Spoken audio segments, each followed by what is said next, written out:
कैलाश जी, बहुत स्वागत है आपका इंडिया न्यूज में। बहुत धन्यवाद। कैलाश जी, शायद मैं भी छोटा रहा होऊंगा और आज के दौर को समझते हुए अगर मैं ये कहूं कि जब आज लोगों को बच्चों के अधिकार, बच्चों की जरूरतें, बच्चों की स्थिति के बारे में जगाने की जरूरत आ पड़ती है और आप उस पर लगे हुए हैं, तो जब 1980 में आपने बचपन बचाओ की शुरुआत की थी तब वो कितना कठिन रहा होगा। 1980 से लेकर आज तक, आज की बात इसलिए क्योंकि आज का दौर एकदम अलग दौर है, ये आम दौर नहीं है, कोरोना का दौर है। कितनी मुश्किलें, कितना बदलाव देखते हैं बच्चों को लेकर समाज में आप? धन्यवाद। मैं कहां से शुरू करूं? केवल ये कह सकता हूं कि जिस वक्त मैंने अपने कुछ साथियों के साथ बचपन बचाओ आंदोलन की शुरुआत की थी, तब भारत में या दुनिया में ये कोई मुद्दा नहीं था। इसके मामले में कोई चेतना नहीं थी, जानकारी नहीं थी, कोई रिसर्च नहीं हुई थी, कोई संगठन नहीं था, कोई सरकारी महकमा नहीं था, कभी संसद में इस पर चर्चा नहीं हुई थी, कुछ लिखा पढ़ा नहीं गया था किसी न्यूज़पेपर या कहीं। तो बहुत मुश्किल था कि एक नए मुद्दे को स्थापित करना और ये साबित करना कि ये सिर्फ एक दयनीय स्थिति की बात नहीं है, ये मानव अधिकारों की या मानवता की रक्षा की बात है। तो मानसिकता से जूझना बहुत मुश्किल था। जो मानसिकता ये मानती थी कि समस्या ही नहीं है, बच्चे काम कर रहे हैं, ये आम रोजमर्रा की बातें हैं। तो वहां से शुरू हुआ। तो एक गांधी जी ने बड़ी अच्छी बात कही है कि पहले वो आपको नजरअंदाज करेंगे, बाद में आपका विरोध करेंगे, फिर आप पर हमला करेंगे और अंत में जीत आपकी होगी।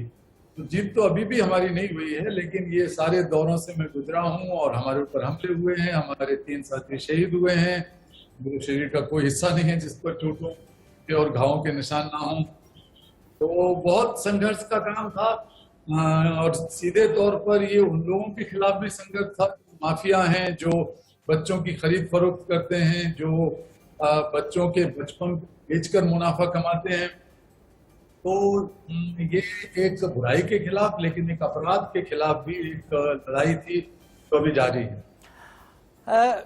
डॉक्टर कैलाश सत्यार्थी, हम कोरोना से लगातार जूझते रहे और मैं कोरोना के काल में आपसे बात कर रहा हूं और बच्चों की स्थिति को लेकर मैं आपके सामने क्या कहूं कि कई चीजें ऐसी हैं। बच्चे न केवल कोरोना से जूझते रहे, इस दौरान बच्चे एक ऐसे अनजाने डर के साथ जूझते रहे जो कुछ मैं कहूंगा बदकिस्मत शब्द का इस्तेमाल नहीं करना चाहिए, लेकिन ऐसे बच्चों को झेलना भी पड़ा है। अगर एनसीपीसीआर की रिपोर्ट को ही मैं आपके सामने रखूं और आप उससे बेहतर उसको जानते होंगे, 30,071 ऐसे बच्चे हैं जो पिछले कोरोना की शुरुआत में पिछले साल से अब तक जिनके बारे में जिनका या तो उनके पेरेंट्स में से एक नहीं रहा या दोनों ही नहीं रहे या वो त्यागे गए हैं या इस स्थिति में आ गए हैं। कितना मुश्किल दौर है और इसके लिए क्या किए जाने की जरूरत आपको सबसे ज्यादा इस वक्त लगती है? सचमुच ये बहुत गंभीर मामला है और राज्य सरकारों ने, केंद्र सरकार ने, यहाँ तक कि सर्वोच्च न्यायालय ने भी बहुत महत्वपूर्ण पहलें की हैं और कुछ योजनाएं भी लागू की हैं सरकारों ने। उनका हम स्वागत करते हैं, उनका सहयोग किया जाना चाहिए। लेकिन ये मुद्दा सिर्फ 30,000 बच्चों का नहीं है, ये शायद 30 लाख या उससे भी ज्यादा बच्चों का है। भले ही उनके माता पिता सुरक्षित हैं ईश्वर की कृपा से, उन लाखों बच्चों के, लेकिन वो बच्चे गुलामी में, बंधुआ मजदूरी में, बाल मजदूरी में, वेश्यावृत्ति में, जबरिया भिखमंगी के काम में, शादियों, बाल विवाह में धकेले जाएंगे या धकेले जा रहे हैं। अब एक मोटे तौर पे मैं आपको बताऊं, कोरोना काल के दौरान बचपन बचाओ आंदोलन ने, मेरे संगठन ने 11,000 से अधिक बच्चों को राज्य सरकारों की एजेंसियों की मदद से छुड़वाया है, जिनको या तो ट्रैफिक किया जा चुका था या जो ट्रैफिक हो रहे थे बीच में छापामार कार्रवाई करके छुड़वाया। तो आप अंदाज लगा सकते हैं कि अकेले एक संगठन ने कितने बच्चों को इस दौरान छुड़वाया है। तो कितने बच्चों का जीवन और बचपन बर्बाद होकर उनको गुलाम बनाया जा रहा था, तो बेचा और खरीदा जा रहा था। ये बहुत गंभीर मसला है। अभी सबकी संवेदना हुए बच्चों के साथ है और हमको रखनी भी चाहिए, लेकिन बहुत बड़ा मामला है और उसको उसी तरीके से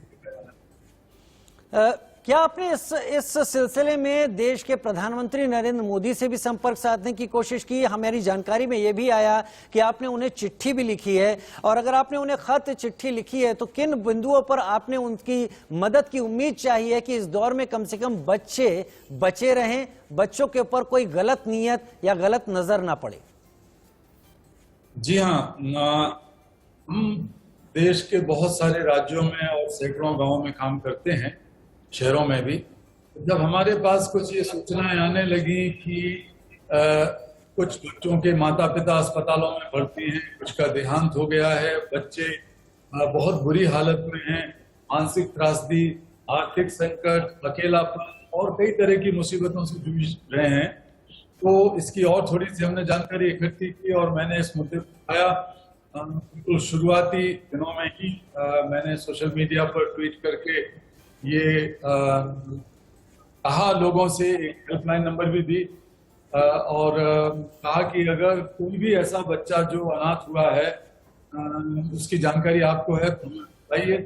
और हमारा संगठन कैलाश सत्यार्थी चिल्ड्रंस फाउंडेशन और बचपन बचाओ आंदोलन की परवरिश का, शिक्षा का, स्वास्थ्य का, रख रखाव का जिम्मा लेगा।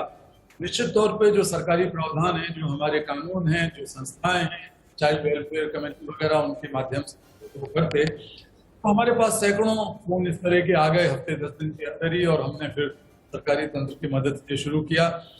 और तभी अच्छी बात ये हुई कि केंद्र सरकार ने भी इस मामले में पहल शुरू की, फिर राज्य सरकारों ने भी की। मैंने इस विषय की गंभीरता को देखते हुए पहले ही दिन आदरणीय प्रधानमंत्री जी को एक पत्र लिखा। उसमें इन बच्चों के संदर्भ में भी सुझाव दिए कि इस पर तत्काल अमल करना चाहिए, लेकिन और बड़े व्यापक पैमाने पर हमें तैयारी रखनी चाहिए। तो मेरा पहला उनसे आग्रह ये था कि एक बहुत ही हाई लेवल की एक उच्च स्तरीय समिति बनाई जाए, एक टास्क फोर्स बनाया जाए, जिसमें बच्चों से संबंधित अलग अलग मामलों के विशेषज्ञ रखे जाएं, देश के सबसे बड़े और अच्छे विशेषज्ञ, चाहे वो बाल स्वास्थ्य के हों, बाल मनोविज्ञान के हों, बाल संरक्षण के हों, शिक्षा के हों, और वो इस बात का आकलन करें और साथ साथ इस पर काम करें कि बच्चों पर जो व्यापक प्रभाव पड़ा है, एक हिस्सा उसका है ये अनाथ होने वाला, लेकिन दूसरा हिस्सा है स्कूल छूट जाना, तीसरा हिस्सा है घरों में रहने वाले बच्चों की मानसिक त्रासदियां और मनोवैज्ञानिक परेशानियां, चौथा है कि इन बच्चों को बहला फुसला के चुरा के ले जाने का, शादियों का मसला। इन सबके लिए पहले से तैयारी हो, और अभी जो शुरू हो गई हैं त्रासदियां, उन पर कैसे अमल किया जाए। और भी चीजें हमने उनको निवेदन की, जैसे अगर तीसरा दौर आता है, ईश्वर करे ना आए, और ऐसी आशंका व्यक्त की जा रही है कि शायद इसके सबसे ज्यादा शिकार होंगे, तो जरूरी है कि पहले से हम तैयारी रखें कि कम से कम हर जिले में एक अस्पताल बच्चों के लिए समर्पित पहले से खोल के रखें, और उसमें सारी सुविधाएं हों, बाल चिकित्सक हों। ये जो बाल गृह हैं उनमें भी ये तैयारी रखी जाए कि बाल गृहों में क्वारंटाइन की सुविधा या ऑक्सीजन वगैरह देने की सुविधा, ये सब तैयार किया जाए तैयारियां। तो ऐसे कई सुझाव प्रधानमंत्री जी को दिए, और राज्य सरकारों से भी लगातार हम लोग संपर्क में हैं और बात कर रहे हैं कि आगे बढ़ के ये करना पड़ेगा जी, नहीं तो हमारी तैयारी के अभाव का खामियाजा हमारे देश की पूरी पीढ़ी को ना भुगतना पड़े, ये हमें ध्यान रखना है। कैलाश जी, उन बच्चों का जिनका कोई रहा नहीं, गार्जियन माता पिता नहीं रहे, उनके लिए तो आपने तमाम बातें कही और प्रधानमंत्री को चिट्ठी लिखी, ये भी होना चाहिए, लेकिन क्या ये बात भी दिल में आपको सालती है कि जो बच्चे आज के दौर में घर में हैं, बच्चों का काम एक्टिविटी होता है, बच्चों का काम बाहर निकलना होता है, अपनी अथाह एनर्जी को यूटिलाइज करना होता है, वो जो घर में बंद पड़े हुए बच्चे हैं, क्या वो भी एक ट्रॉमा नहीं झेल रहे? बिल्कुल बिल्कुल बिल्कुल। और ये शुरू से ही ये बात हमने उठाना शुरू की थी, और मुझे तो स्मरण नहीं आता कि 40-50 कितने तरह के वेबिनार्स या मीडिया के इवेंट्स में मैं बोला हूँ। ये जो बच्चे घरों में फंसे हुए हैं, एक कमरे, 2 कमरे, 3 कमरे के मकान में, और कई बच्चों के तो छोटे भाई बहन भी नहीं है साथ में खेलने के लिए, माता पिता के साथ कितनी देर तक बच्चे रह सकते हैं। बच्चों के बचपन का मतलब है खेल कूद, लड़ना झगड़ना, नाच गाना, शिकायतें करना, स्कूल में अपने दोस्तों से सीखना सिखाना, ये सब चीजें होती हैं, बातचीत होती है, जिसका कोई विकल्प नहीं है कि वो आप फोन पे बात कर लें या कुछ वीडियो कॉन्फ्रेंसिंग कर लें, इसका कोई तोड़ नहीं है। तो हमें बहुत गंभीरता से उनके बारे में काम करना चाहिए। और मैं शुरू से एक सुझाव देता रहा हूं ऐसे परिवारों को कि एक ऐसा मौका है जब आप बच्चों के साथ दोस्ती का रिश्ता शुरू करें। बच्चों को हमेशा निर्देश देना, बच्चों को संस्कार के नाम पे, शिक्षा के नाम पे, नसीहतों के नाम पर अपने विचारों को, अपनी बातों को देते रहना, गाइडेंस देते रहना, हमेशा निर्देश देना, ये एक आम परिवार का काम है। लेकिन अब ये मौका था कि बच्चों के साथ बैठ के उनके दिल की बात भी सुनी जाए, समझी जाए, उन पर भरोसा भी किया जाए।